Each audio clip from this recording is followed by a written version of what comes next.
অতি দ্রুত বাংলাদেশে যারা ২৪-এর গণহত্যা ঘটিয়েছে তাদের প্রত্যেকে যারা ভারতে অবস্থান করছেন শেখ হাসিনা সহ সবাইকেই যেন বাংলাদেশে প্রত্যর্পণ করা হয়। বাংলাদেশ এবং ভারতের যে সম্পর্ক সেটা যেন কোনো দলের সাথে কোনো দেশের সম্পর্ক হিসেবে বিবেচিত না হয়। ভারতের প্রধানমন্ত্রী নরেন্দ্র মোদী একটি বৈঠক করেছেন এবং সেই বৈঠকে বাংলাদেশের সাথে ভারতের যে স্বার্থ সংশ্লিষ্ট বিষয়গুলো আছে সেগুলো নিয়ে কথা হয়েছে। প্রধান উপদেষ্টার প্রেস সচিব শফিকুল আলম জানিয়েছেন যে শেখ হাসিনার বাংলাদেশে প্রত্যাবর্তন, একই সাথে তিনি যে ভারতে বসে বাংলাদেশের বিরুদ্ধে উস্কানিমূলক বক্তব্যগুলো দিচ্ছেন, তিস্তার পানি, গঙ্গার পানি এবং সীমান্ত হত্যা, প্রত্যেকটা ইস্যুতেই কথা হয়েছে। আমরা মনে করি অন্তর্বর্তীকালীন সরকারের প্রধান উপদেষ্টা ডক্টর মোহাম্মদ ইউনূস বহির্বিশ্বের দেশগুলোর সঙ্গে বাংলাদেশের স্বার্থের বিষয়ে যে কথাগুলো বলছেন এটা দীর্ঘ সময় ধরে বাংলাদেশের মানুষের প্রত্যেকের চাওয়া। এবং জাতীয় নাগরিক পার্টি এনসিপি মনে করে ভারতের সঙ্গে কথা বলে অতি দ্রুত বাংলাদেশে যারা ২৪-এর গণহত্যা ঘটিয়েছে তাদের প্রত্যেকে যারা ভারতে অবস্থান করছেন শেখ হাসিনা সহ সবাইকেই যেন বাংলাদেশে প্রত্যর্পণ করা হয়, এই দাবি আমরা সরকারের কাছে জানিয়েছি। এবং সে দাবির প্রতি শ্রদ্ধা রেখে মাননীয় প্রধান উপদেষ্টা যে এই বিষয় নিয়ে কথা বলেছেন তাতে আমরা তার কাছে কৃতজ্ঞতা জানাই। কিন্তু আমরা মনে করি শুধু কথা বলার মধ্যে সীমাবদ্ধ থাকলে হবে না, অবশ্যই ভারতের সঙ্গে দ্বিপক্ষীয় এবং আন্তর্জাতিকভাবে যে ধরনের পদ্ধতি এবং ব্যবস্থার মধ্য দিয়ে যাওয়া প্রয়োজন, শেখ হাসিনার বিচার নিশ্চিত করতে অন্তর্বর্তীকালীন সরকারকে সেই প্রত্যেকটা বিষয়ে অবশ্যই আশ্রয় নিতে হবে। এবং আমরা মনে করি যে বাংলাদেশ এবং ভারতের যে সম্পর্ক সেটা যেন কোনো দলের সাথে কোনো দেশের সম্পর্ক হিসেবে বিবেচিত না হয়।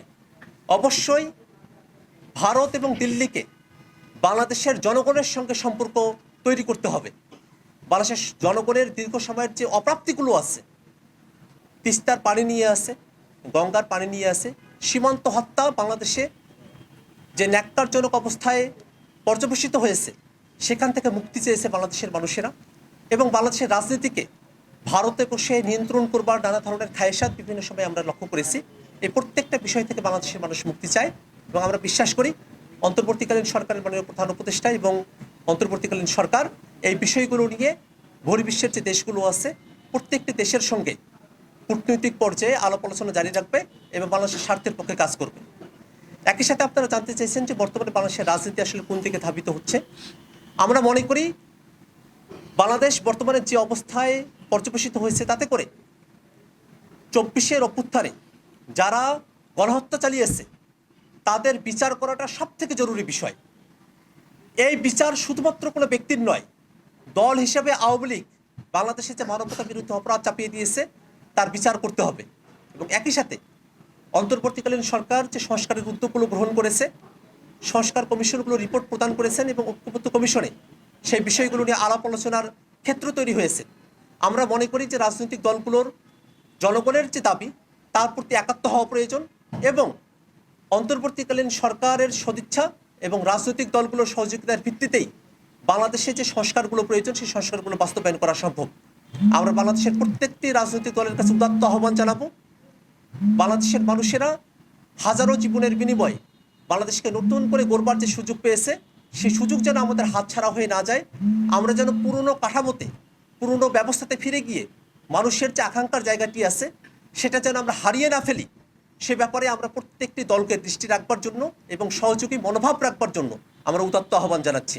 একই সাথে বাংলাদেশে নতুন একটি সংবিধানের বাস্তবতা রয়েছে, সে বিষয়টিকে মাথায় রেখে সামনের যে নির্বাচন হবে সেটাকে গণপরিষদ নির্বাচন আকারে অনুষ্ঠানের দাবি আমরা জানিয়েছি। সেক্ষেত্রে বিভিন্ন পর্যায়ে ভুল বোঝাবুঝি তৈরি হয়েছে, বলা হচ্ছে শুধুমাত্র জাতীয় সংসদ নির্বাচনের কথা বা শুধুমাত্র গণপরিষদ নির্বাচনের কথা। কিন্তু আমরা জাতীয় নাগরিক পার্টি এনসিপির পক্ষ থেকে জানিয়েছি যে একটি নির্বাচনের মধ্য দিয়েই গণপরিষদ নির্বাচন এবং জাতীয় সংসদ নির্বাচনের যে আনুষ্ঠানিকতা সেটা সম্পূর্ণ করা সম্ভব। সেক্ষেত্রে নির্বাচিত প্রতিনিধি যারা আছেন তারা গণপরিষদের সদস্য হিসেবে যেমন দায়িত্ব পালন করবেন, একই সাথে তারা সংসদ সদস্য হিসেবেও তাদের দায়িত্ব পালন করবেন। আমরা বাংলাদেশের জনগণের যে প্রত্যাশার জায়গাগুলো আছে সেই প্রত্যাশার জায়গাগুলো পূরণে সারা বাংলাদেশে জাতীয় নাগরিক পার্টি এনসিপির যারা নেতাকর্মীরা আছে, শুভাকাঙ্ক্ষীরা আছে, আমরা কাজ করে যাব বলেই আমাদের বিশ্বাস।